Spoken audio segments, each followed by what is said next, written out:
Good evening and welcome to this edition of the Island Stats Football Show. I'm your host, Earl Baston. Joining me, our co-hosts Macy O'Dill and Garrett Punchy Dill. Oh, gentlemen, let me just run down the results from this past week and full of football in the Premier Division. It was the Dandytown Hornets 2, Robin Hood 0, Somerset Trojans 3, Devonshire Cougars 5, North Village Rams 0, PHC Zebras 1, St. George's Colts 5, Boulevard Blazers 1, Crossroads 2, Hamilton Parish 2.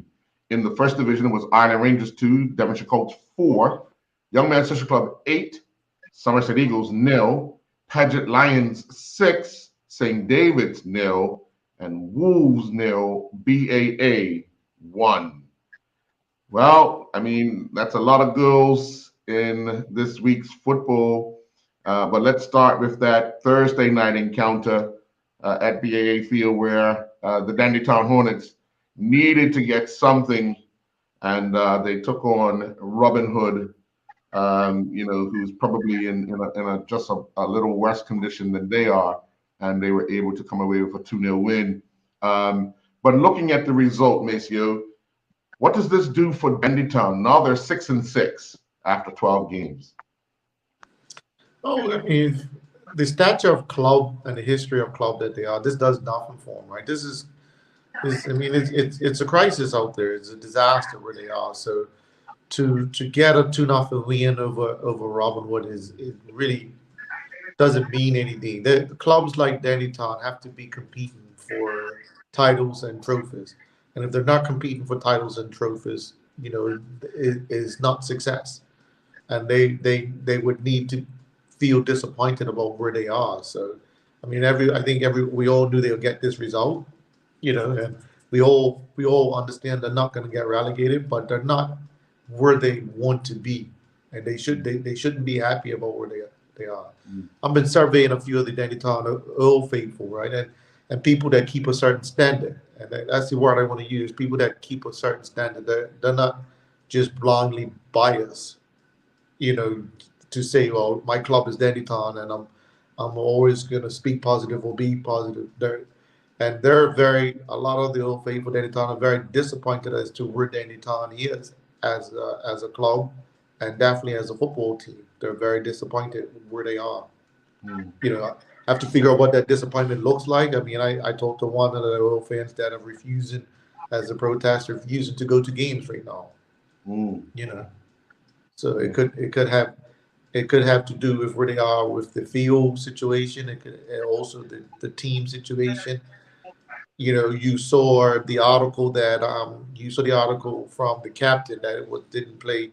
He alluded a bit to that the club could be and the team could be in this situation because they're no longer at the clubhouse where the players are mingling and sort of being around each other and gaining that pride or whatever. So all these things are factors as to where Dandytown is, right? And then remember PAC's transition, right? Remember PAC's transition when they attempted to do something very different with their club and their facilities. And what happened to PAC? They went out in the wilderness for a little while. Let's hope that doesn't happen to Dandytown, but we're seeing this before, right?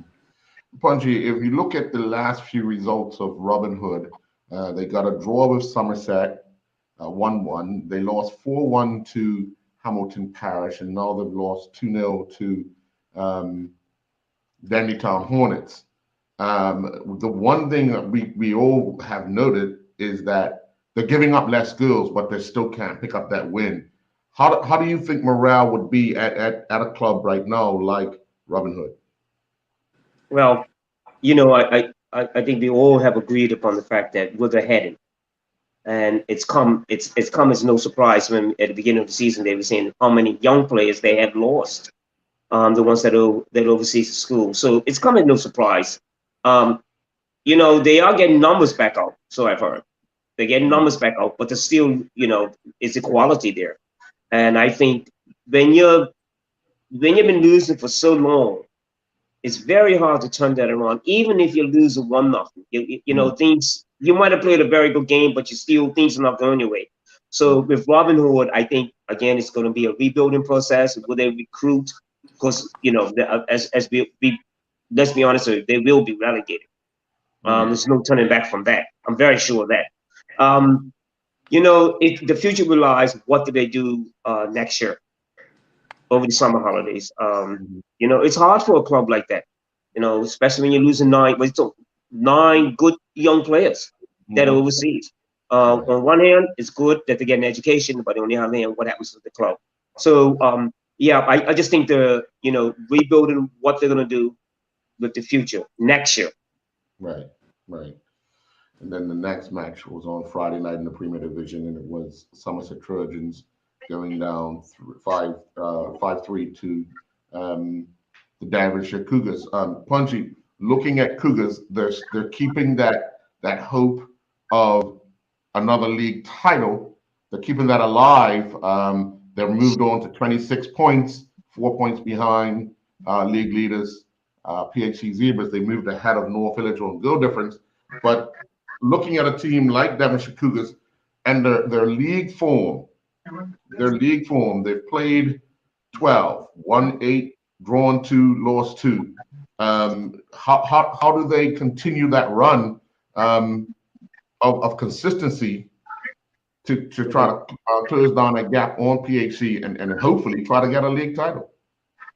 Well, that score the second night was the second night. Friday. I'm sorry. It shows that their ups and downs when they were beaten by PHC. I thought, well, was PHC the better team on that day? I still think Cougars has still got a lot to offer. I still they're gonna be in a hunt for the league. They're gonna be in the hunt for the league because they have to come down to North Village. They have to come to play North Village. Who else? They have to play St. George's, I do believe. But I think Cougars are still, this season, I think they're still going to be okay. And you can't, for me, you can't count them out for the league title. You can't. I won't. And that shows, going up to Somerset and beating Somerset the other night was very, very important, especially for the morale. So I think they're going to be. I think Cougars will be a contender for the league title, and which is going to be interesting too. Even though they've overtaken North Village, but they have to play St. George's also. Right. So I think they're still in there. They're still in for the contention for the league title. Okay, and of course, Maceo, Somerset Trojans. Their season. They won the friendship. Not friendship, Dudley Eve. They won the Dudley Eve, but looking at their league record, 3 wins from 12 games, 8 defeats, 17 goals, 34 against, 10 points. I mean, how do you explain? They're officially in a relegation battle, right? That's got to be their focus now. Their focus is not to get relegated. We know Robin Hood's going to go. We don't know if Boulevard's going to suggest that they might make a run. So between Boulevard and Somerset, they have to. We already see that Crossroads is heading in the other direction. They're heading up. They're distancing themselves from that battle. So it'll be interesting. I actually, we said it before. I don't know that Somerset have the mentality and the quality of players to sustain themselves. To actually even finish in the top 4, which is sad, right? Somerset as a organization, I know they still have the mentality that they should be there, but I think the writing's on the wall. They had a few coaches in over the last period, and now they probably got arguably the most experienced and the most winning coach up there in Scott Morton, and the results are still the same. The results are still the same. So they got a journey to go, and they got a journey, and I keep referring to fix the journey for Somerset has to do with not fixing it at this level where they are now, where the senior players they have to hopefully they've got some junior players that are coming behind that they're working with that can fill those gaps. And that was a conversation that I had with some proper, and I'm going to use that word, proper North Village people today. When they talked about injuries, when North Village is working properly, injuries is not a problem because we've got a young player that can come through. When football in Bermuda, when any club, I mean, if you watch PHC working properly, they have a young player that can come through right now. So these clubs are not really working properly because when their preferred 15 is not available, they don't have a young player that's capable of coming through. And all the clubs used to rely on a young player that can come through and fill the gap and get an opportunity when they're working properly. Yeah. The one difference would be, and Punchy would agree with it, that's when we had a junior program playing just before some of the senior programs. I don't even think it's about when they play. That's schematic. No, I'm talking about, but they were active. They were active. Yeah. What is the problem now? We're not developing the players, and that's the conversation. The conversation is that we're not developing the players to stay in the game. That's the conversation. We can potentially play them, schedule them whenever we want, Monday night, Tuesday night, before the game, after the game, whatever. We're not raising the players. That's the conversation. The structure of the clubs, the structure of the coaching, the structure of the league are not raising the players to be there for you. All right. I'm glad Macy has segued into the game today. PHC came away with a 1-0 win. Punchy, kind of getting revenge from the first game of the season where under the lights, North Village beat them 1-0. Just looking at North Village today, they're not out of the title race. They're still on 26 points. They're 4 points behind PHC. But looking at them today, what was your thoughts on North Village? And both teams, I can make it clear, both teams are kind of disappointing in terms of the quality that was shown. Too many balls given away under no pressure. The last pass in the top third wasn't very good. So I just think both teams were showing a lack of quality today. I still think that with North Village also struggling with both the young players. And I keep putting emphasis on it with the young players that are going back overseas. There's a problem that I find with North Village in the midfield area with Trey Ming and the three that play in midfield for North. But looking at people that keep in possession, doing the right things as midfielders, I think that's where they're suffering from. There's, and then not today. I didn't see no clear-cut chances created by North Village, except for maybe on the set pieces. And, again, Kenny must be like thinking, wow, what else? And there was a call made that was bad, didn't go their way, but that was only one part of the game. And I still find that they struggled today. They really did, North Village. And PHC, I'm not going to PHC, but let me speak with North Village. If you're not scoring goals regularly like you were before, but you were not letting goals in, but you can see that there's a different North Village out there today. And I picked them not to win this game today, and it showed. They showed a lack of quality in lots of parts of the. We still have, I think, at the back, Jalen Harvey, Terrence Frey. I still think the youngster that plays the right fullback, what's his name, Maceo, should be really playing in midfield. I still believe. I think so. But again, I just thought that we saw what's going to happen with North Village in terms of even if who they get picked in the next round, the FA Cup. Will they be able to sustain what they have been doing for the beginning of the season? It didn't look like it today. It didn't look like it today at all, Earl. Yeah.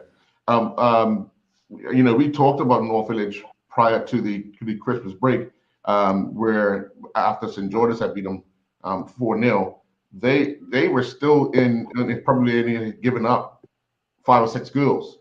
Now they're conceded 11. Let's look at PHC, Maceo, because they're kind of running on all cylinders right now. And this win here would be a big morale booster for them. only because now they've got a 2-point lead at the top of the table over St. George's and a 4-point lead over North Village and Devonshire Cougars. I mean, PHC, to be honest, they weren't at their best today, and they was able to beat North Village, quite easily, not being at their best. They were, like Punchy said, it wasn't particularly a good game, and PHC weren't at their best. And then, the game, was a bit disappointing given what was on the line for both teams. But it was something that's strategic that was happening for PHC that I want to highlight.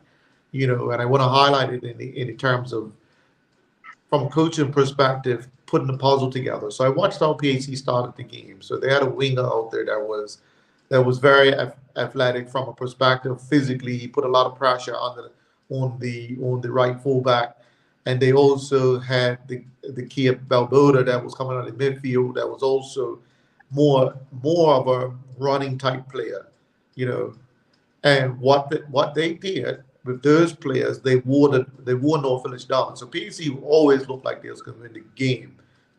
Like North Village really didn't look like the only thing North Village looked like today is that maybe they can steal something off a set play.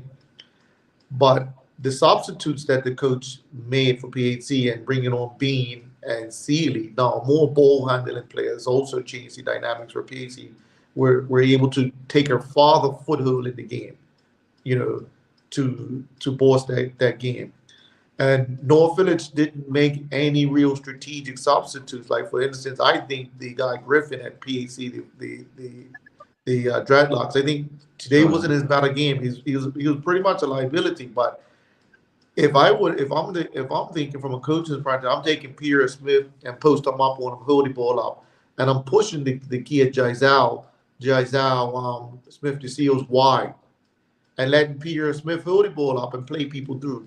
Because Smith DeShields, for me, he doesn't have the thought process of a striker where he brings other people into the game, whereas he doesn't hold the ball up. He needs to be able to face forward. So again, and I'm speaking from the perspective, North Village, again, didn't put the puzzle together right, and PHC is putting the puzzle together right. They're putting the puzzle together right to get the results across the line. So, I mean, and it wasn't PHC's best game, but they easily beat North Village. And if I'm looking good into the future, it's too much for North Village, even though it's 4 points behind. They're not got it. They're physically not got it. They're tactically not got it. They're mentally not got it. And again, that's got to be a disappointment for a club like North Village. Those, similar to Danny Town, those clubs have to be competing to win, right? Well, what we're doing, we're going to take our first commercial break. When we come back, we'll look at the other Premier Division games that took place today. We'll be right back.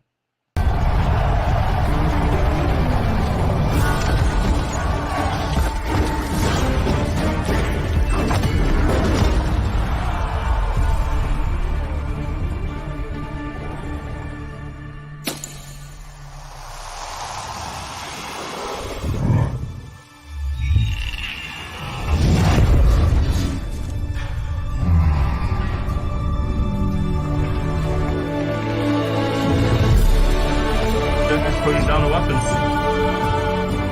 You seeing this?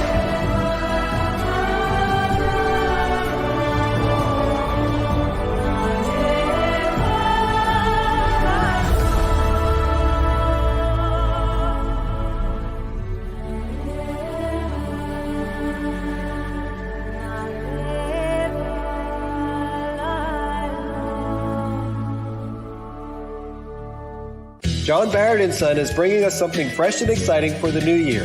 Buy Antioxidant Infusion Beverage. Buy delivers the natural antioxidant benefits of the coffee fruit in glorious combination with a variety of exotic fruit flavors, with only 1 gram of sugar and 10 calories per bottle. The folks at Buy are inviting us on a world tour through these amazing flavors. Brasilia blueberry, Zambia Bing cherry, Costa Rica clementine, Malawi mango, Panama peach, Ipanema pomegranate, Kupang strawberry kiwi, and more. Lindo's. Why go anyplace else?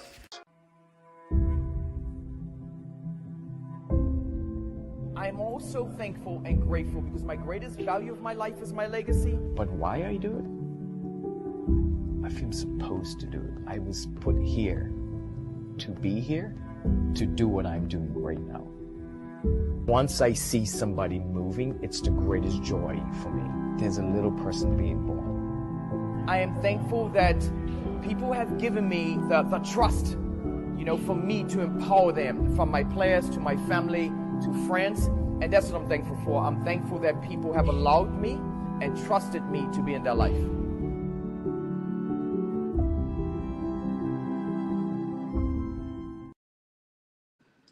Welcome back. Well, at the Wellington Oval, St. George's Colts came from 1-0 down at the half to defeat the Boulevard Blazers 5-1. Crisis at the Blazers. We've been talking about it for the last few weeks, and Maceo, I asked you if Joma would keep his job had they lost to Young Guns, and they did, and it would appear that he has now lost his job. What does Boulevard do now? I guess is as good as mine, right? I think Boulevard as an organization, it's unfortunate for Juma that he took the draw. He took a hit to his coaching reputation because the Boulevard as an organization is disorganized. So he's took the fall for it. Their last coach must have been smart enough. Malcolm used to say, "Okay, let me get out of here. Let me get out of here." Joma wasn't smart enough. I think he went in his mind, he figured, okay, I can fix this, or I can deal with it. But this is not about Joma, right? Boulevard has been in the wilderness for a long time, and now it is a slight to Joma's reputation. I mean, look at some of the top players are not playing. Boulevard's in a mess. There's no easy way of saying that Boulevard's in a complete mess as a club, is a big complete mess as an organization. Right. But weren't you saying earlier earlier in the season you were saying about his inability to be organized? So did some of that, and that's another point. You take a coach that struggles with organization and put them in a club that struggles with organization. So you got two disorganized people together. What do you think you're gonna get? You get chaos, right? And the chaos is shown.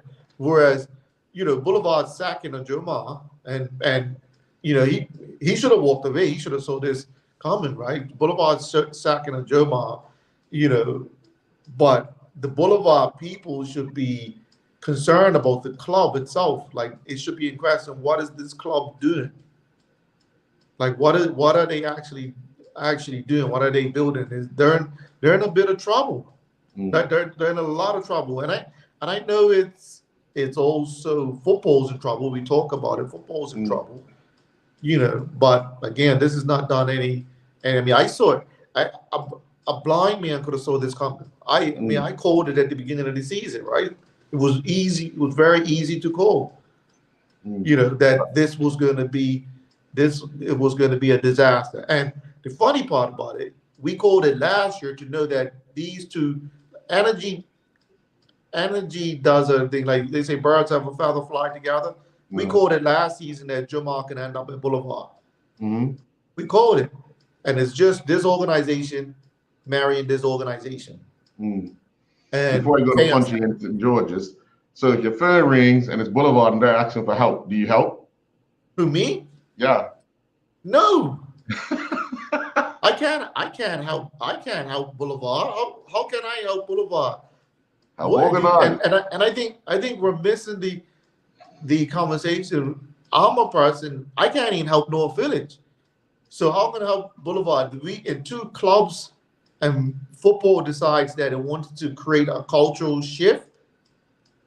And then football has to decide that it wants to shift this culture, shift this behavior, shift this way of thinking. I mean, I can go on and talk about all the things that I want to shift. I mean, you know that I talked about years ago at my own club, North Village, the drinking culture.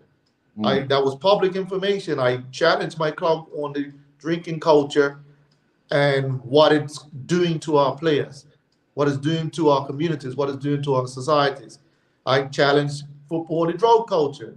We're not ready for the real conversation yet. So me, no way, I can't go down there. We're not ready for the real conversation.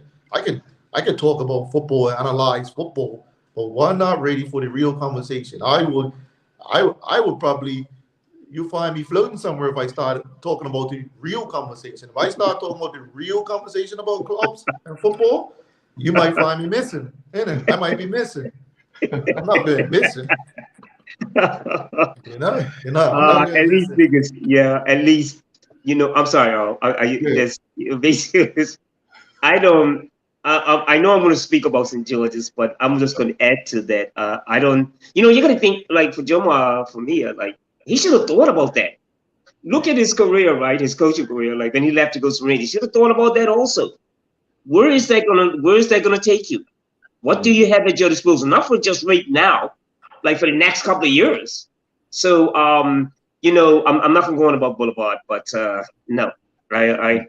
My coaching days over. I'm not gonna take that door neither. I was gonna ask you about that if you're feeling rain punching. And I'm gonna watch my door. Yes. But anyway, that's my take. Looking at, St. George's they found themselves down 1-0 at the half.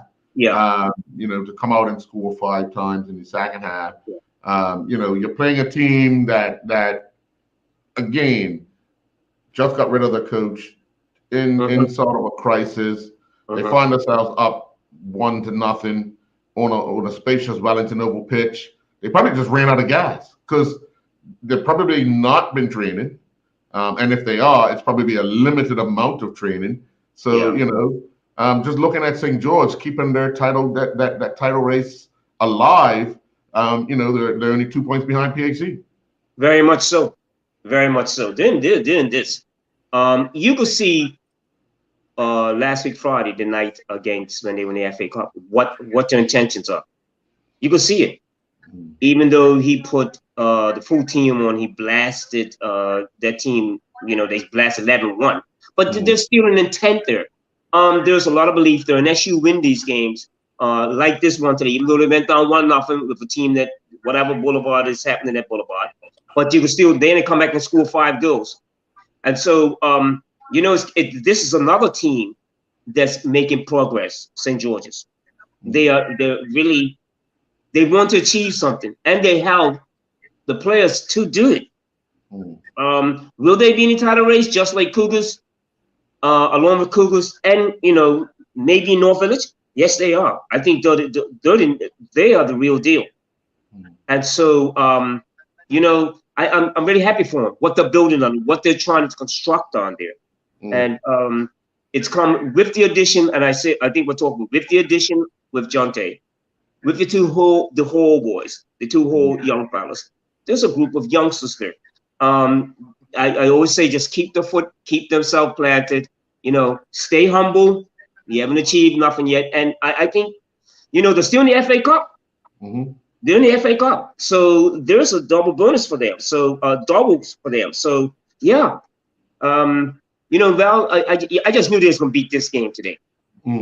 Yeah. We just knew it. Yeah. The final Premier Division game of the week saw Crossroads and Hamilton Parish. Yeah.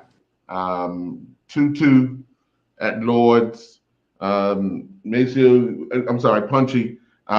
Hamilton Parish. They're nowhere near out of the woods as of yet.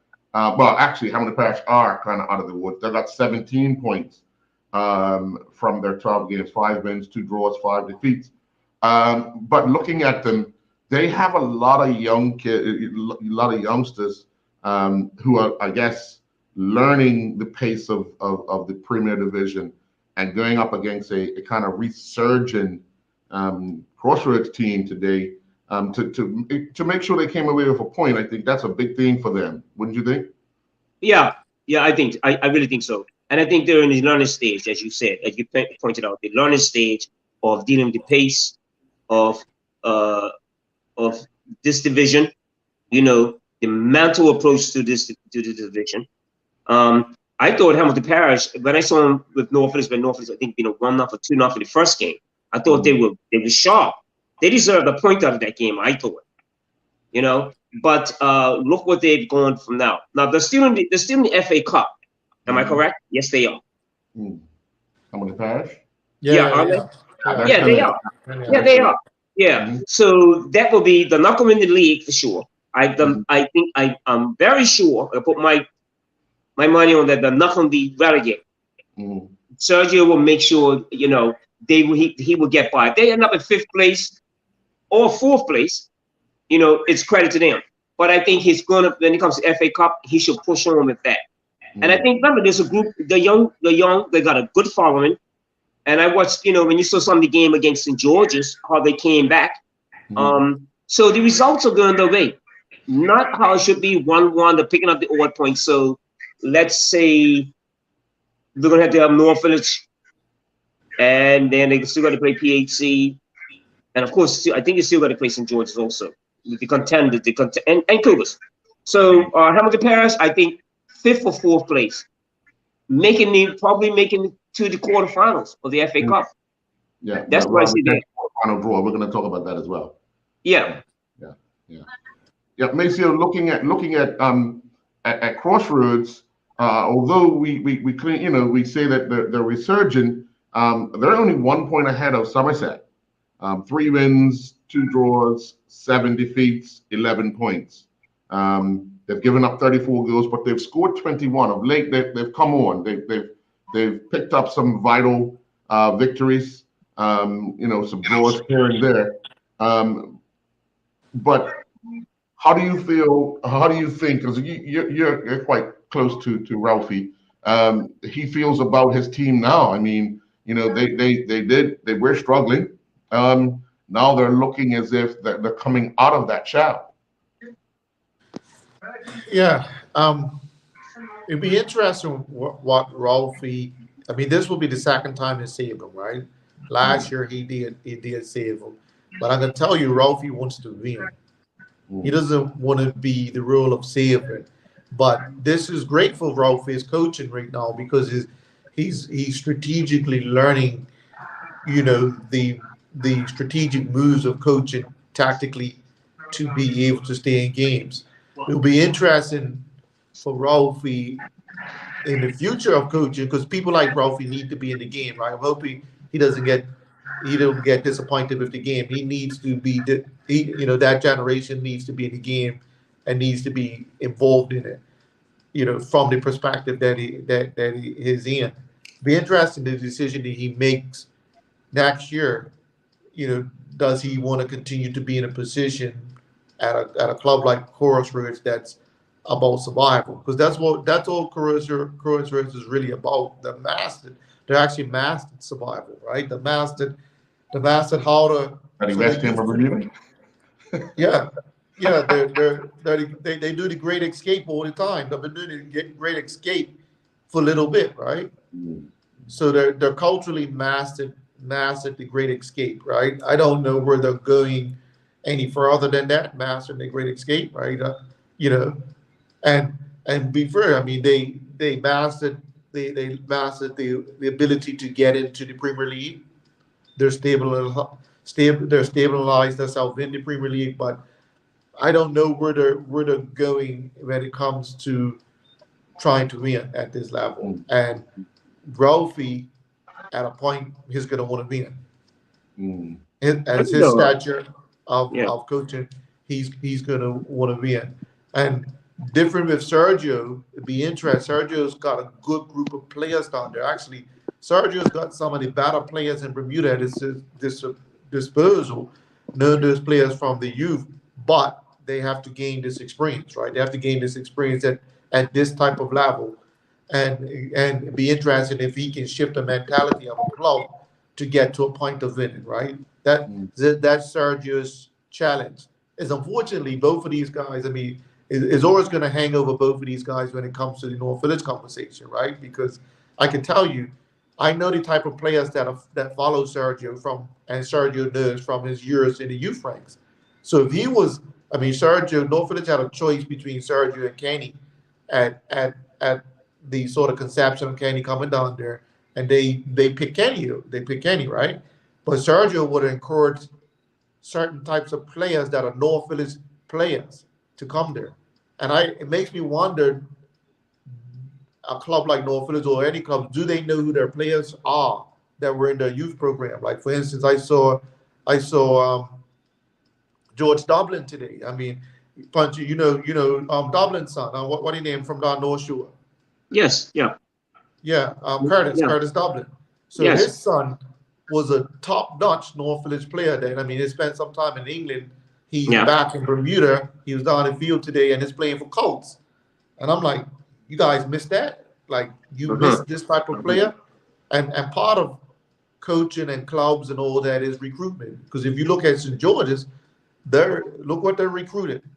St. George's made sure they got John Tate Smith to play for them, even though he grew up in North Village. So they made sure they got Bascom down there. So that's part of recruitment. They also made sure the whole brothers are there, even though they have roots in St. George's. Those players didn't necessarily fully grow up in St. George's youth program. They followed Kenny at BA. They followed Kenny and went out to BA doing halfway through their youth program. So St. George's has recruited those type of players back, right? So it's interesting, but we'll see what happens with Rome. Crossroads are going to be safe. I think they're going to be safe for sure. They're going to be safe. Macy, it was a good point you made about. I'm gonna add to what you're saying about development players. So let's talk about Crossroads. I've been doing this. They're like a case study. What happened when the Moroccan guy had him? I keep saying, going back, who did they have? I think the guy from St. George's, I forget his name. He was playing for him. They also had Ian Cook. I think so. Right. As well. Look at what they achieved. I think with Gumbo, just checking out, Gumbo's finding a way to get the ball. Livingston is playing more now. It's a goal scorer. He's finding ways to get him the ball quicker in the right areas. The other thing about why I'm so interested about the history of Crossroads is the other players. Shea Brammer came to an institutional football. Donovan Livingston, where did he play his football? A lot of those other players, I'm like, well, where was the coaching? Where did they come from? What institutional football they came from? Which is a very good case study. Did they come up through the junior program at Crossroads, which at the time just started about 6 years ago? Where did those players come from? So there is a lot of things to look at in terms of what Gumbo is working with. And, like I said, when you come from an institution of football, such as PHC North Village and Somerset, there you can say, well, this guy came through our whole program. That's why he thinks like this. That's why Sergio thinks like this. And I think it's like I said, of course, I think Ralph is he's getting it. It's not going to be the prettiest of things, but look at his results though. For history's sake, when Fareed was there, that's the Moroccan's name. When he was there at Crossroads, he was also coaching with me out at Valencia. And what was happening at that time, the players that were aging out, because remember, when we was over at Soltis, they didn't have a senior program. So those players that were aging out we was feeding them into Crossroads. So he would have known those players from the junior time, and they were feeding into Crossroads. So that's why those results looked the way it looked. Those were the balances, But again, it takes Crossroads as an organization to build their own values from the ground up, from 5 years old, to their senior team. So they seem to be surviving on the players that are not making it at other clubs right now. And that is a sanctuary, that's a home for them to go and play football. All right. Well, we're going to take another commercial break. When we come back, we'll look at the first division results from this past weekend. We'll be right back. I'm also thankful and grateful because my greatest value of my life is my legacy. But why I do it? I feel supposed to do it. I was put here to be here, to do what I'm doing right now. Once I see somebody moving, it's the greatest joy for me. There's a little person being born. I am thankful that people have given me the trust, for me to empower them, from my players to my family to friends. And that's what I'm thankful for. I'm thankful that people have allowed me and trusted me to be in their life.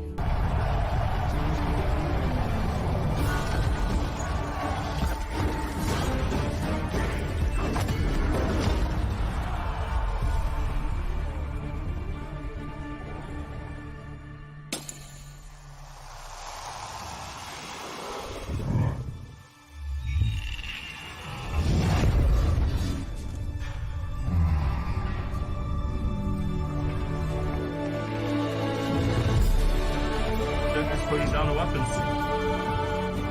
You seeing this?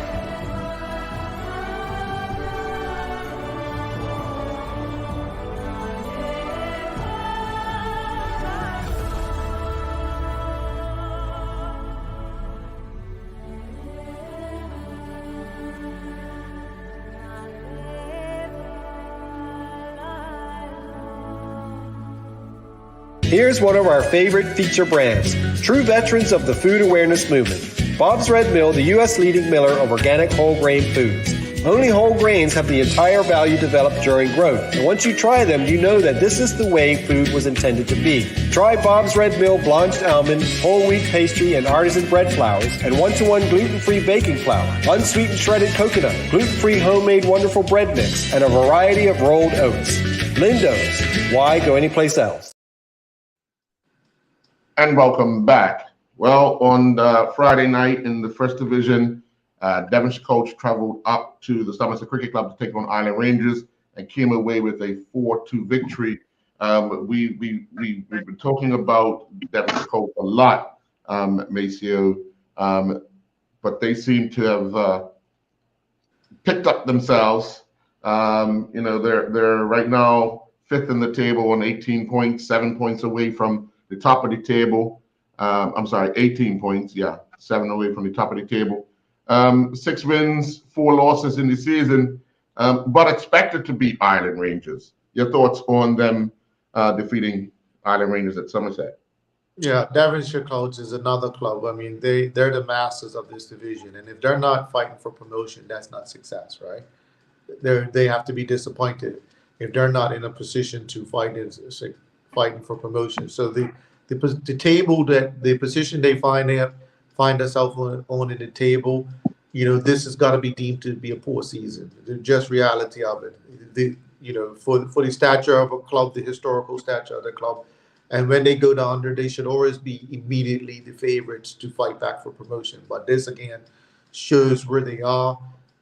We have to question Ray Jones. We really do have to question his coaching. Because he doesn't get it right. He doesn't get it right at this level, and Nall is even suffering at this level. So we have to question that, right? That has to come under question. And no, of course they're going to beat Island Rangers. Of course they were going to beat Island Rangers. But the fact that they're off the pace, they're not title contenders. Off the pace, this has got to be deemed to be a poor season, right? Mm. And they're not in the FA. They're not making an FA run. They got knocked out by Paget last week. Mm. Yeah, Punchy, you've been talking about the 3 teams in the West End, and Island Rangers is in that as well. They started the season off with a big win over Devonshire Colts at Devonshire Rec, but now they find themselves, at the opposite end of taking, quite a few beatings. Looking at Island Rangers, what can they do to salvage a season that has them, in third from the bottom, 10 games, 3 wins, 7 losses, 9 points? Well, my concern is the whole of West End. I go from Southampton Rangers straight coming right up. What's happening in the West End? I'll include Southampton Rangers with that, but that's another story anyway. But I don't. Again, Island Rangers on the fringes of. They're always going to have a team. Let's be assured of that. Them Dockyard guys, they're going to have a team. They will compete, but that's all they're there for. I think the coach, who was Marcio Hunt, you said, Maceo, I think? Yeah, okay. He goes there. Let's think about the person who really loves football, He comes from an institution of football with Somerset, you know, with all those guys. And he goes up to Island Rangers. They're not a well-traveled team. So you can expect that, okay, Marcel, you took this job because you got your friends with those guys, you're trying to, where is the direction that Island Rangers are going in? My fear, again, is for the country and for the West End, because there used to be an abundance of talent up there, an abundance. And so look at the results, not only for Island Rangers, and we go with Somerset Eagles and Somerset. That's a cause for concern for me, as I've always said before. But Island Rangers, again, are they another, they're not even a cricket club. So I can't even put in the category with St David's. They got one sport. So my question is, you know, we're on a talk show to only emphasize what the problem is, asking these questions and pinpointing out these things, which people talk about on the side. They chatter, but they don't only say it on the show. We'll get the clatter from actually saying it. You know, but it's the truth, man. You know, they represent okay, let's go and have a game on a Sunday afternoon, you guys. You know, let's get the jerseys, let's be guys, you know, have a training session, let's get together. You know, maybe the good nights would be they play in front of Somerset. That's a good night.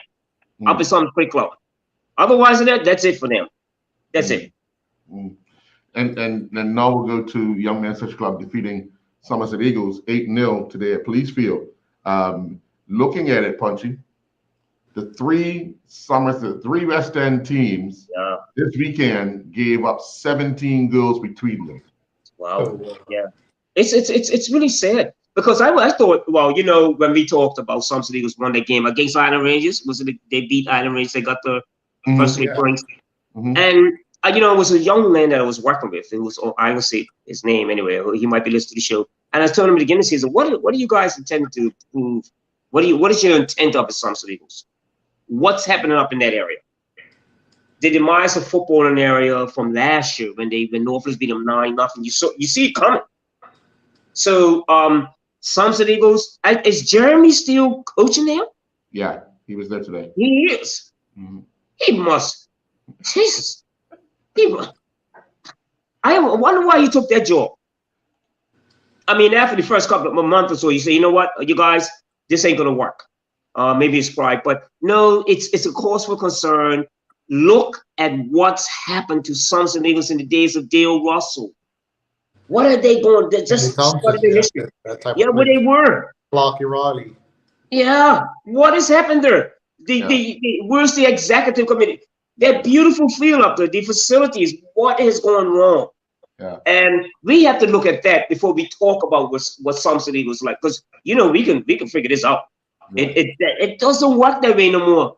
It ain't gonna be like that no more. I have a good friend, and I'm going on about this. I have a good friend who was at one time my friends up at Somerset Eagles. That club was dear to me. I work around Dirk Simmons and all his Lance Brown, God bless their souls. So I have a little soft spot for him. But where I seen that club go the last 10 years, no, I'm sorry. And it's you know, I'm gonna say it. Where are they going? And that's what we're talking about here, you guys. The depth of the people in charge of the club. What are your intentions? And at one time they did a couple of years ago. They have a junior program, you know. Yeah.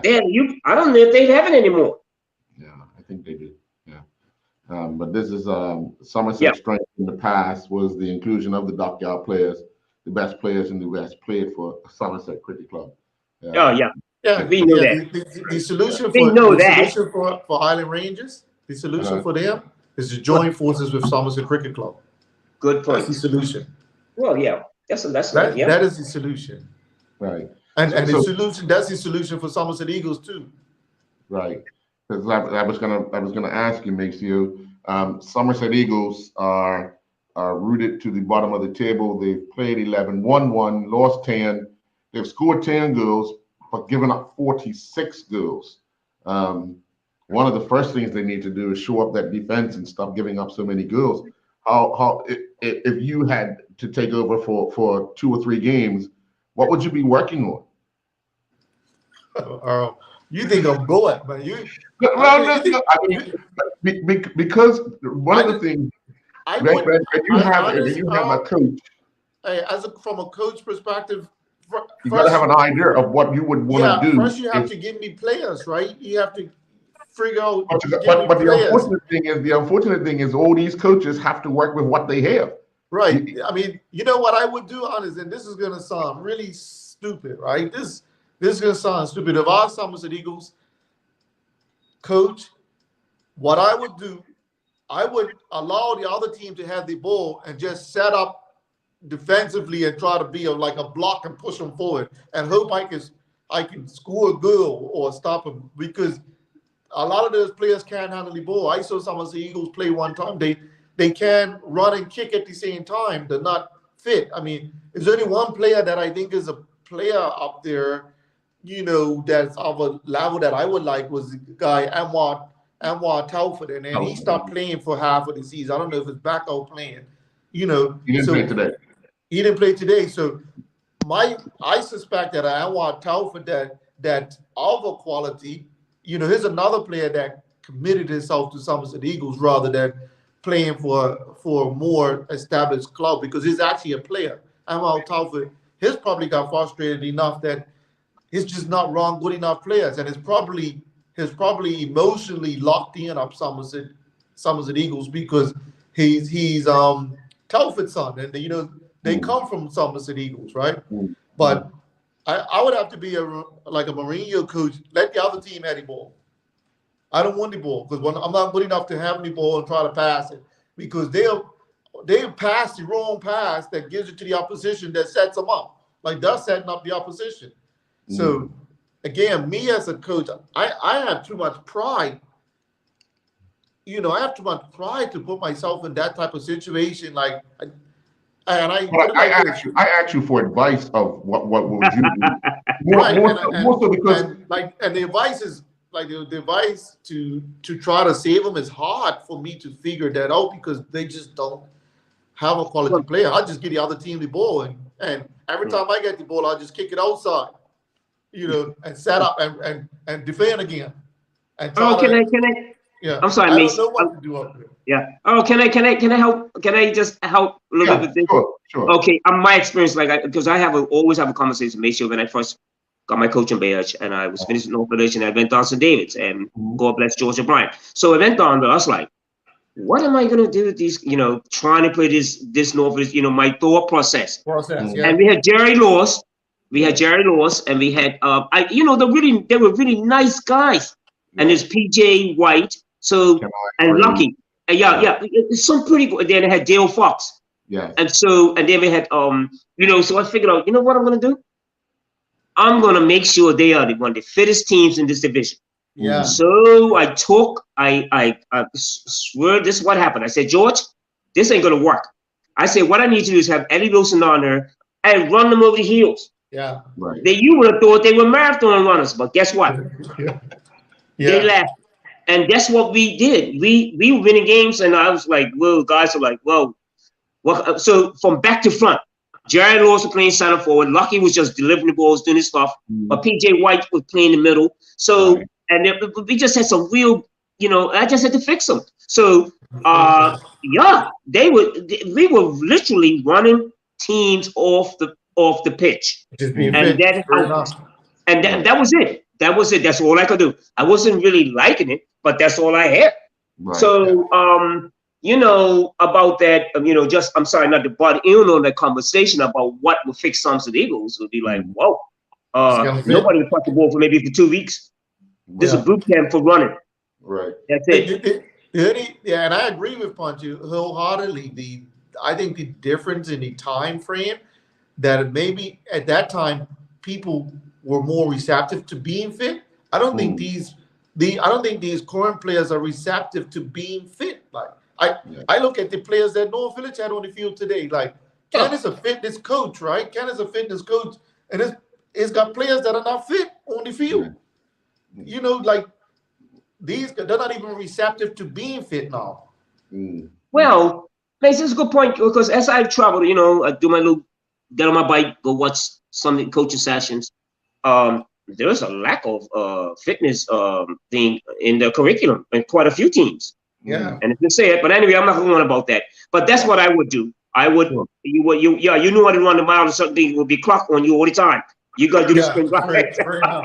Yeah, that's, But I totally agree with Punchy. yeah, then I have somebody that makes sure just tell me what this player could do. I got, you know, but truthfully speaking, that's what we're talking. I'm just talking about my experiences and answering that question.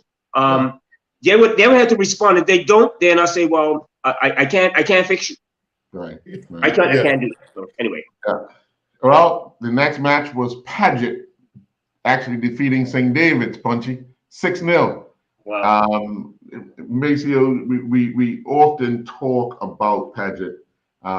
Sometimes is you know, we give them a little hard time, but if you look at it, 10 games, 6 wins, 3 draws, 1 defeat. They're on 21 points, a game in hand, 4 points behind leaders BAA. But they have at their disposal, you know, three quality players. Although they're aging, they have 3 quality players that can actually help them, you know, progress out of this division. Right. The conversation about Paget today is the Neil. So I've had conversations with Paget, some of the players.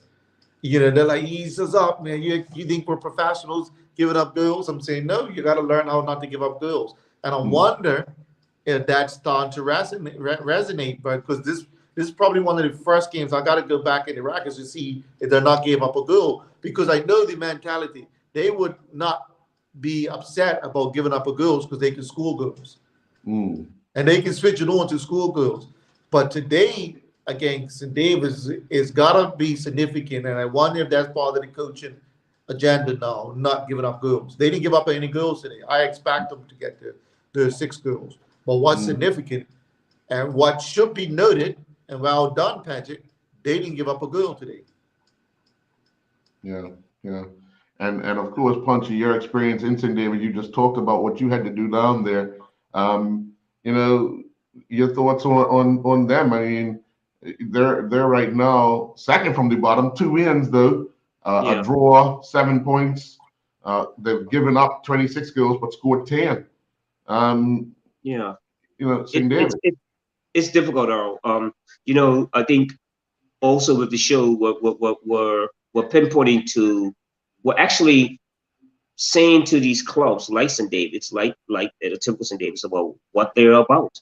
I got to give a hats off to Fogo and you know what they're trying to do down there. But they're a community club. Lugo. I'm sorry. And the other, Lugo, who's trying, you know, who's also I think the president of the club. So, you know, when I was down the last week when Norfolk were playing, you know, the club facility is good. They have the bar area. That's really what they're about. You know, where have they gone?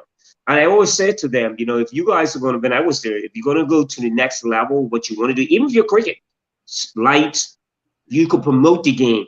You can have night cricket down there. I don't think, I think that's where they want to be at. I think they just want, they are happy what they are doing. They got a junior program down there, young players, but that's where they at, Earl. That's where I think they're comfortable with what they're doing there. And then the last match in the first division was a top of the table clash at the Wellington Oval, where Wolves went down 1-0 to BAA. That goal coming late in the second half. BAA, that young team, Punchy.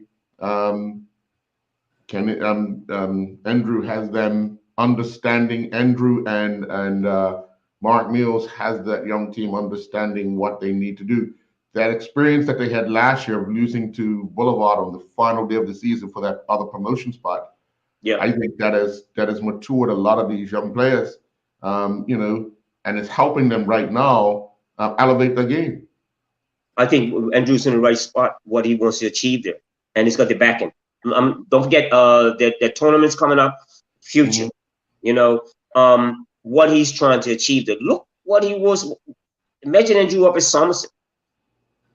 You know, what it was at Dendytown. He's in an infrastructure there that there's backing, there's foresight, there is also about the next generation of players. So, he's having these conversations. And so that's what we're talking about, the structure of BA with Andrew. And what are they looking for to do? Again, with his coaching, it really is, it's really good to see. If you go watch his sessions, it's good to see. You can see what he's trying to do, the quality, the organization there. And you see it. Yeah, let me ask this question, and both of you can have a chance to answer it. Does he face the same fate as Robin Hood did this season, next season?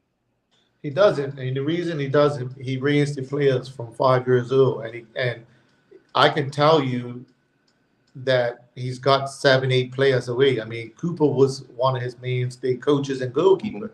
Cooper's away at going on to different opportunities in football, and it'd be interesting to see what he's producing, because now Andrew as a program got kids in each age group. So there's no gaps. So you remember when we were younger, okay, maybe a kid left a Boulevard because they didn't have under 16 and then played for North Village and went back to Boulevard when they was a senior. Andrew's filled all the gaps from each age group, and in some instance, two and 3 teams that he's got. So even when players are going away to school, there is another player that can filter through and another opportunity that he can hear. And another, the only concern that I would have with Andrew is what's after Andrew. Like, can he step away from the coaching piece of it and have coaches come through to perform at the same level as him? And, that will be the concern. We know when Andrew's around what you're going to get, but what happens when he steps away from that and takes on a more sort of office administration type of role? That will be my sort of concern. But from a player perspective, I think it's going to have players come through, and I think he'll prepare them to sustain themselves at the next level next year. And Earl, I think Earl, I'll tell you also, Earl, there are 20 players out there that are playing for other clubs that's been raised by Andrew that potentially can go towards him. Yeah. And the other thing is, I don't think Drew's too worried about it. My son being one of them. Good. I don't think, I'm just adding to this. I don't think he's too worried about if he gets promoted or if he don't. I think he's more interested in development. I don't. If that's a bonus for him. That's a bonus for BA. It's what he's doing with what he has, and that's an important part of what's happening at BA. Look again. We're going back to the tournament that they're going to be entering in. Right. That's the back end. So, if he gets promoted, yes, and then what will he sustain himself next year? That will be, I'm sure. The reason why I asked that question is because he has so many youngsters that are probably aging out of school, looking to go away to school. But it's got more coming through. But you've explained it's got others to come it's got through. more coming through. So it's not, again, when you're running a program, it can't be looked like in isolation. I can remember, and I can speak of North Village when they were doing things correctly and it was proper. I can go back to when North Village first brought Kenny to their 96 when I got back from school. When Kenny left, Kenny took 80% of the players and 70% of the coaches up to his program at Somerset Eagles. So North Village under the regime was Jeremy there, myself there, Sergio there, a whole lot of coaches had to rebuild North Village and start to fill the gaps and populate North Village again with football players. And just as you populated North Village in each age group with football players and played different football, then the relationship between me and North Village broke down. And they're back at the same situation before. So when a club's running right, you've got a population of players that keep coming through. And that young player is just looking for the opportunity for that old player to get injured or whatever. So North Village and I'm not picking on Norfolk. I'm just using it as an example. Because I know Norfolk. Well enough. I mean, they allowed Trey Mean to come in at the edge of his career. Same thing that Danny Ton did. Danny Ton allowed Sequoia Robinson to come in at the edges of their careers. Trey Mean got sent off today. These are not things that are helping these clubs if they're not got a proper youth sort of conveyor belt that bringing players through. PAC were okay to lose 16 players. They were okay to lose Antoine Russell last year. They were okay to lose Raheem DeShields last year because they did some work in populating their program. So Andrew's in that same position, right? Yeah, and right. For me, those two clubs are the only, and I haven't studied St. George's just yet, what they're doing in populating their program. I haven't really studied that just yet. But PAC and BAA, what it is now, and I don't want to give BAA the credit just yet because Andrews populated that and called himself BAA. But they're populated their program, right? But we're going to take our next commercial break. When we come back, we're going to look at the FA Cup quarterfinal draw, our picks, and next week's picks as well as Player of the Week. We'll be right back. It seems everyone knows someone who's lactose intolerant or just avoiding dairy products. And fortunately, there's a growing array of delicious and nutritious alternatives. Pacific Natural Foods have been doing things their own way simply and sustainably for over a quarter century, making non-dairy beverages with the finest possible ingredients right down to the packaging. Try Pacific Natural Original and Vanilla Hemp Milk and Almond Original Plant-Based Beverage, all sweetened or unsweetened, and low-sodium organic vegetable or chicken broth. Lindo's, why go anyplace else? I'm also thankful and grateful because my greatest value of my life is my legacy. But why I do it? I feel supposed to do it. I was put here to be here, to do what I'm doing right now. Once I see somebody moving, it's the greatest joy for me. There's a little person being born. I am thankful that people have given me the trust, for me to empower them, from my players to my family to friends, and that's what I'm thankful for.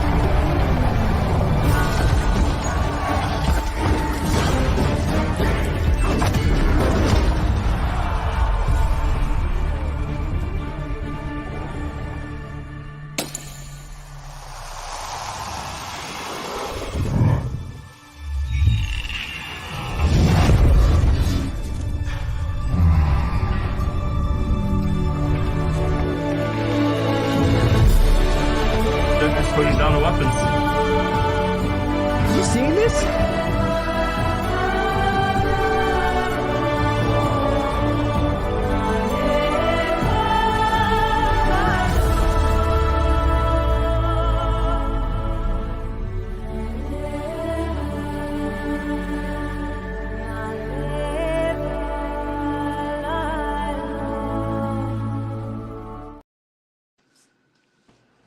Welcome back. Well, let's take a quick look at the quarterfinal draw. Matches will take place not next weekend, but the following weekend on Friday night at the Devonshire Recreation Club.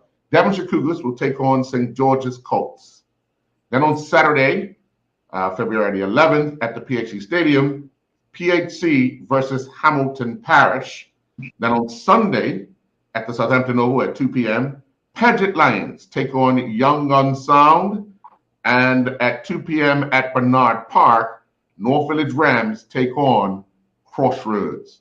That's the quarterfinal draw. And of course, next week, we will be looking at those fixtures as they come up for the following weekend, just to see how we think those matches will actually materialize. So that's the FA Cup quarterfinal draw held by the Bermuda Football Association earlier this week.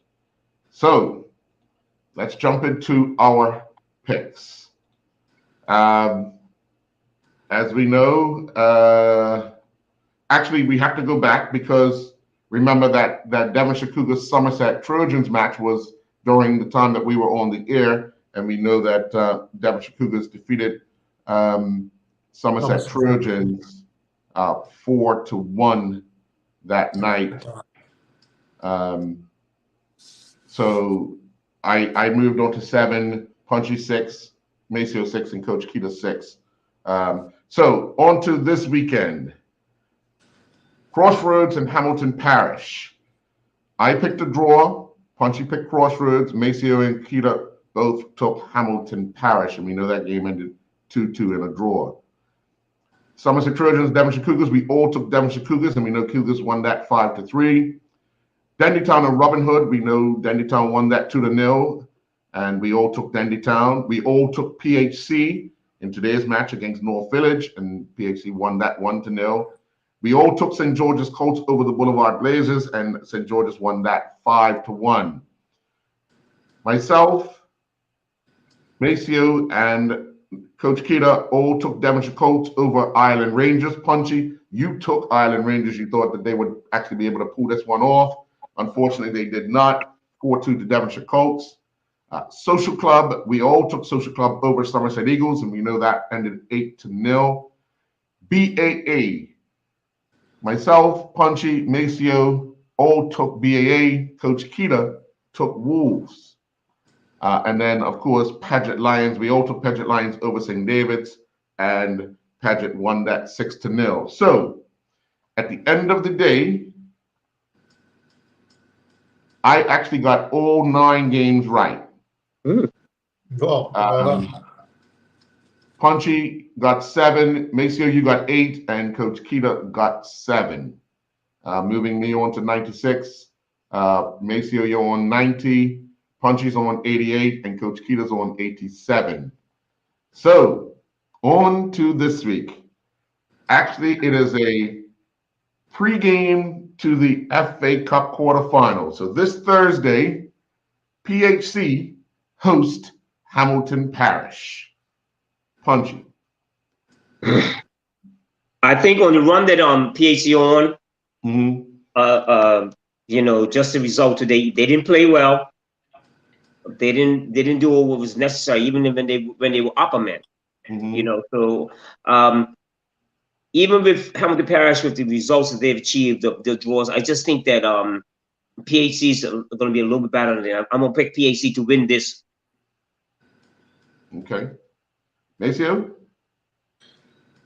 Hamilton Parish is a dangerous club for everybody trying to win the league right now. They are a dangerous club because they're stabilized themselves in the Premier League. They have a good enough player down there. They have a good enough coach down there. They have a prideful organization, a prideful community down there. But I don't think they're ready to beat a PHC that's looking for a league title. They're not ready to beat a PHC. Maybe they'll beat a North Village, the Pointer or Devonshire or Cougars. But then I don't think they'll beat a PHC. So I'm picking PHC to take this one. I've already put myself down for PHC with the current form they find themselves in. But they are a dangerous club right now. But that's a club I wouldn't want to. If I was coach and I was running for the league, I wouldn't really want to play against them right now. Right. Well, on Friday night out at the Devonshire Recreation Club, Maceo, you are up. Devonshire Cougars host the Dandytown Hornets, crosstown rivals. Oh, Cougars is going to beat Dandytown. Yeah. Okay. I think current form, I have to go with Cougars as well. Cougars is gonna, like I said, I use the word pretenders. They're gonna make us think right down to the last. It's not mathematically possible. They're gonna make us think that they're in the title race. But the fact that I saw them give up 3 goals the other day, that's writing on the wall. When you're giving up 3 goals against Somerset, you got to beat a game 5-3, and you had Tosh Ball in goal, his first game out. He's got to get acclimatized and up to speed, but they're patchwork. Cougars is patchwork right now. Punchy? On Friday night at Dandytown with all the guns on with them, that's going to be a clash there. I still think that Cougars is going to be on top of. I just don't think Dandytown has come out of this, even though they beat Robin Hood, which we expected to.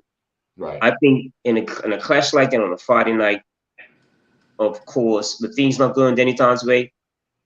It just beats that way sometimes. I think Cougars. I'm gonna pick Cougars to win this. Okay. Then on Saturday night, Robin Hood take on St. George's Colts. I'm going to go with St. George's on current form of both teams. Robin Hood will struggle. St. George's are scoring multiple goals per game, and I think it will continue on Saturday night. Punchy? Yeah, that's without a doubt. They're on a real mission. They will, they come out all guns blazing against Robin Hood. They ain't gonna let the guard down. St. George's is not gonna lose this game or draw. I'm picking St. George's to win this game. Okay, Maceo? Yes, St. George's. I mean, I really would like for St. George's to push themselves all the way to the end of the season and give themselves an opportunity to win the title, right? I mean, it will be like a changing of the guard. I don't think they will win the title, but they're definitely in the conversation. Sure. Yeah. All right, and then Sunday, up at the Somerset Cricket Club, Somerset Trojans host North Village Rams. Punchy. What I witnessed today, like I said, Kenny must be pulling his hair out if he has any left. The quality, what is expected, even though Somerset were beaten the other night at home by Cougars, they're still going to be up for it against North Village. There's a dent in North Village's armor right now, which I witnessed today, which I saw today. A lack of, first of all, connection. I don't think the players look connected. There was a lack of quality. Jalen Harvey looked a little bit suspect in injury. So, going up there on a Sunday afternoon for Somerset, that's going to be a game. I hate to say this. I'm not even going to pick a draw. North Village to win by the odd goal. Okay. Maceo? I don't even know, man. I don't even know who will win this one, man. I would like to think on current position and historically where North Village is and where Somerset is, that North Village should win it. But Somerset, they're capable of, Somerset's got more at stake, really. I mean, I know North Village in their mind know they're not winning the title. I know they know. Kenny knows. It's smart enough. We've been around football long enough. But Somerset don't know that they're not going to get relegated yet. So the game could be of more pressure and interest to Somerset. It could be and that could decide the result. That pressure that Somerset is on, it could decide the result in their favor. But I still think North Village will win this, man. I mean, this is my heart now. Trust me. I'm disclaimer. I'm picking North Village because of my heart right now, not necessarily because my head's conflicted. So I'm picking North Village because of my heart. And I have a sneaky feeling you're good for Somerset. Okay. Actually, no. I'm actually going to go with North Village because I think they've done enough all season to come away with some wins that, they've had to dig deep. Unfortunately, today wasn't one of the days, but I think if you look at them over the course of the season, they've dug deep to win games, and I think they will have to dig deep, and they will dig deep, and they'll come away with this win. So I'm going to go with North Village. Okay, final Premier Division game. Lords and St. David's on Sunday. Crossroads host the Boulevard Blazers. Maceo. Funny enough, Boulevard, without a coach, his players showing up could beat Crossroads in this type of situation, man. They can really beat Crossroads in this type of situation, man. It just really turned the game into something backyard, right? But I don't think they will. I think it should today that Boulevard can score goal, get up again, but they can't keep themselves focused for 90 minutes. They can't. I think they're just about keeping themselves focused for 45 minutes, right? So, and Crossroads is pushing in a new direction. So I'm picking Crossroads for this time. this game. Yeah, I think Crossroads give themselves some breathing room, and they're probably happy to be playing Boulevard right now because, as we all know, Boulevard's a wounded warrior. Having to travel east again after coming off a 5-1 loss to St. George's, go across the pond, across the harbor to have to play, Crossroads, and with the form that we find someone like Donovan Thompson in, I just don't think that Boulevard have enough to stave off that constant threat of goals that Crossroads can possibly score. So I'm going to take Crossroads. Punchy? I'm going to take Crossroads with that. The same conversation we're having now between us, I'm sure Gumbo is having that conversation with his players. He's going to have it for this week's training session. I'm sure of that, And adding to what Maceo said, wounded, with Boulevard, showing up for the coach, just going on and playing like yard ball, that could be a little tricky. It could be a little tricky, but, at Crossroads to win this. I think Gumbo, the last couple of weeks, the results that Crossroads have, what we've seen, I think, Crossroads to win this. Okay. Now we go to the first division on Saturday at Police Field. Devonshire Colts host Wolves.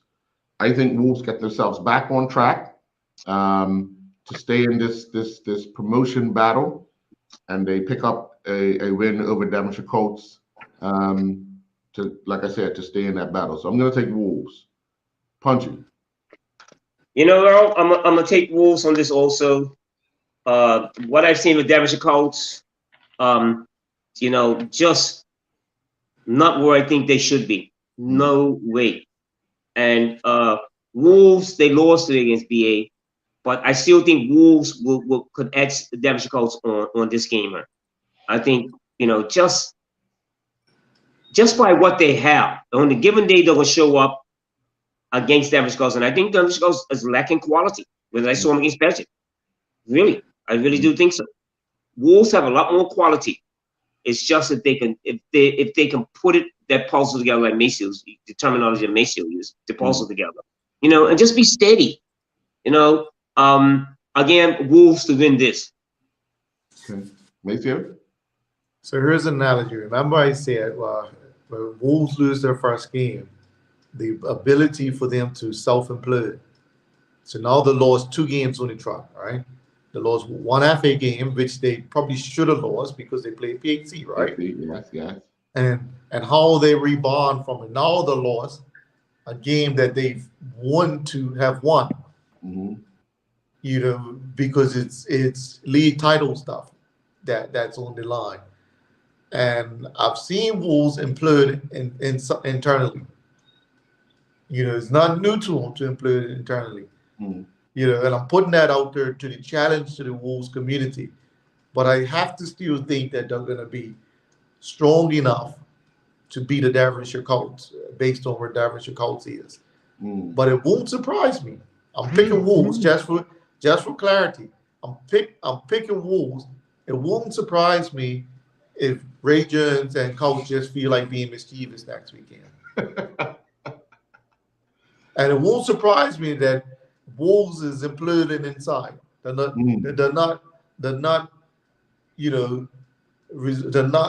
not moving from strength to strength. I mean, just look at some of the things that they imploded in Wolves last year. One of the top players after they won, Wolves won that trophy. The top players and the guy, what's the guy name? I forgot his name. He's at North Village now. He was a late transfer at North Village.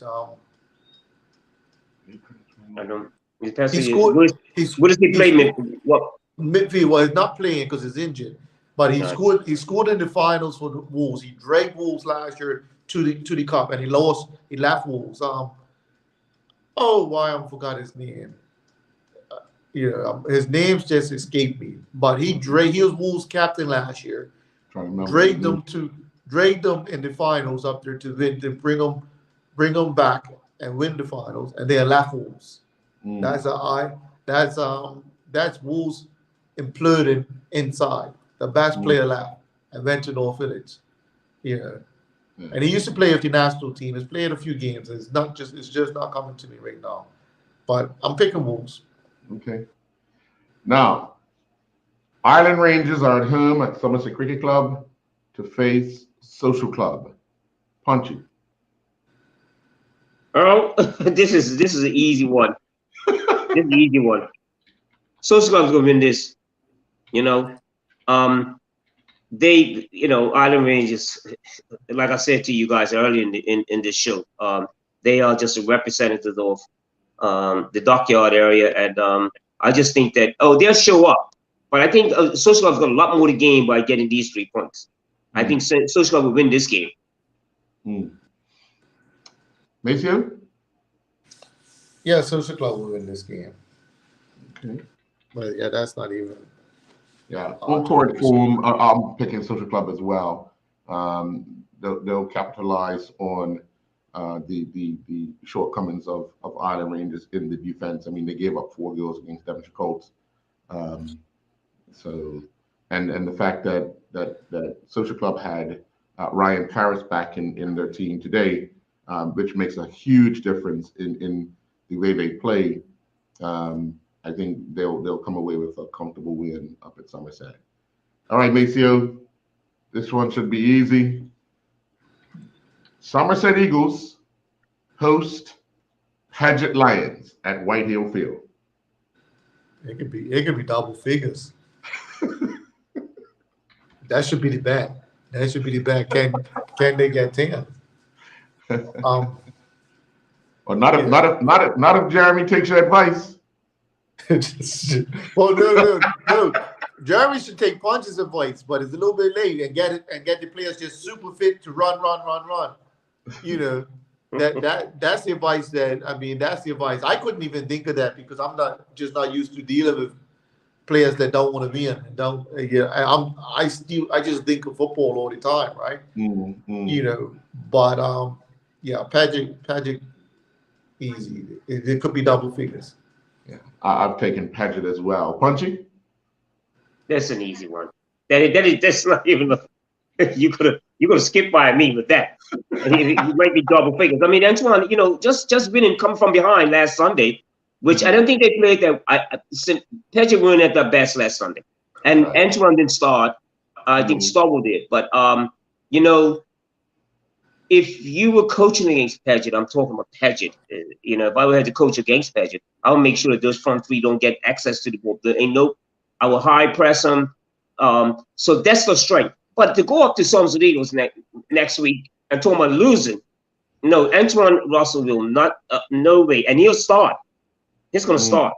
So Paget to win that. Okay.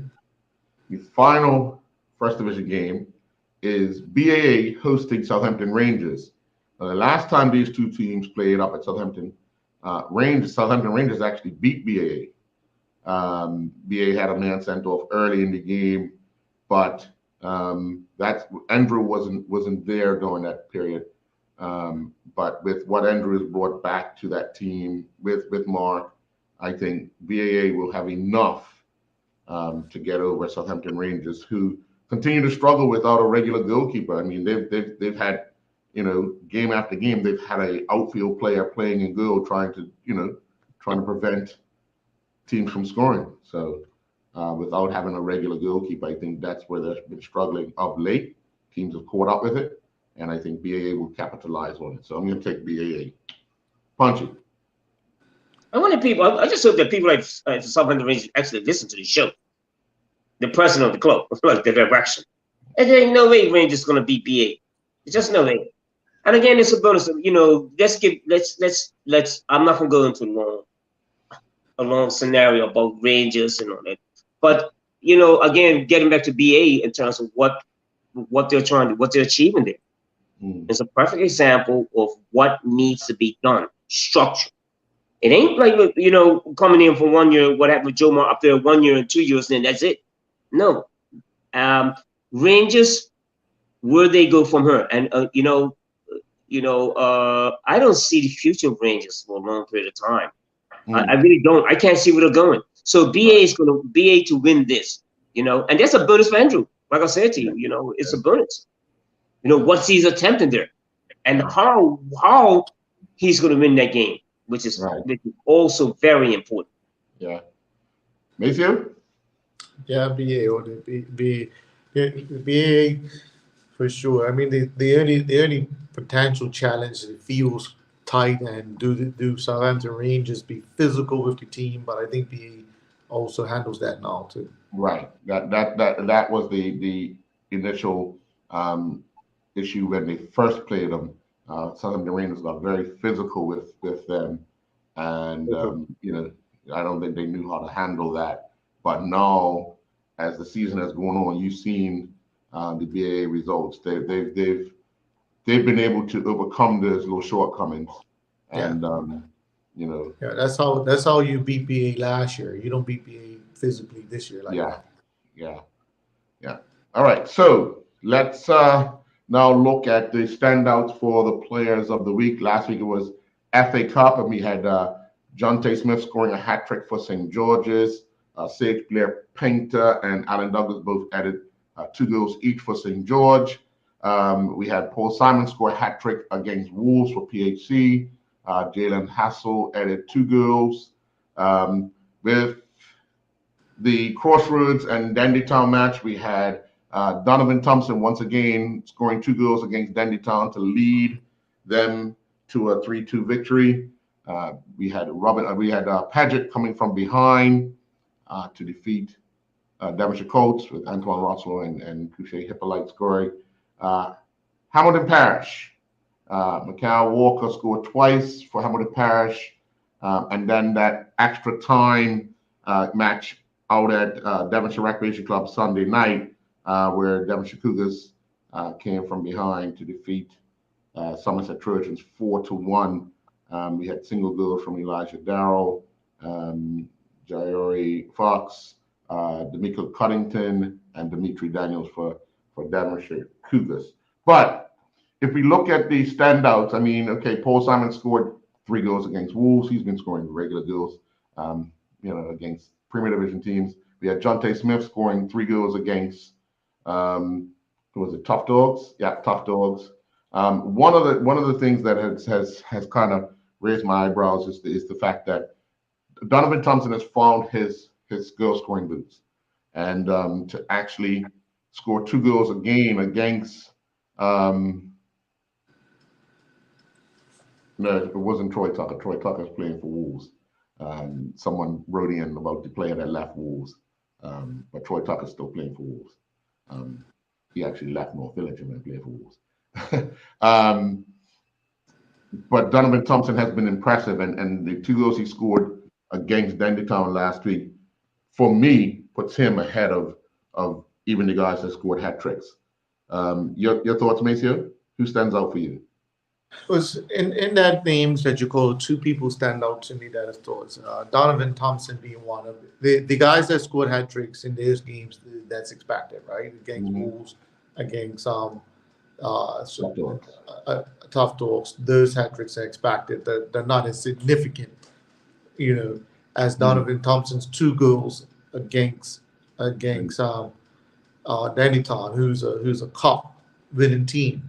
But also the standout for me is the kid Elijah Darrow. He's been doing it all season. He's been doing it all season. He scores a goal in the 88th minute to equalize. He sets up 2 more goals. You know, he sets up 2 more goals to make sure the victory's over the line. He's definitely a standout for me in that situation. But also, I would suggest that Cougars is probably expected to beat that game. Whereas Crossroads are maybe not expected to beat a Dandytown. So I'm leaning towards Donovan Thompson and the resurgence of what's happening there. So, you know, my vote goes to Thompson. Sure. Punchy? Oh, I'm good with Donovan Thompson. The reason why, if he could just stay injury free, he seems to be in the last couple of years injury prone, you know?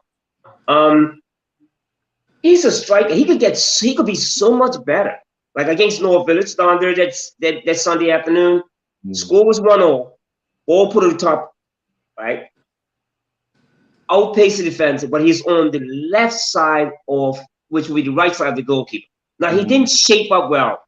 I think he flashed at the ball, he struck with his left foot. What I thought there's certain things that he could be so much better at.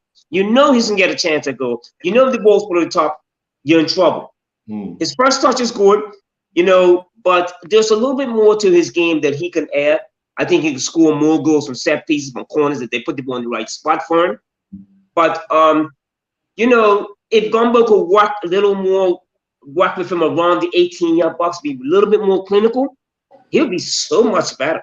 Because I tell you, something against North Village, he had 3 good chances, one-on-ones, but they from wide areas in the 18-yard box. So he's still, but I would go with him for man of the match for this particular pick of the week, And just his courage. I mean, he's really a humble person too. You've never seen him get like angry and stuff like that, So hopefully he stays, injury free. And here's my pick for this week. So we want to say congratulations to Donovan Thompson for being named the Gosling's Player of the Week. Well, we'll be back next week with another edition of the football show. Good luck with your picks. Folks, enjoy your evening. Thanks, guys.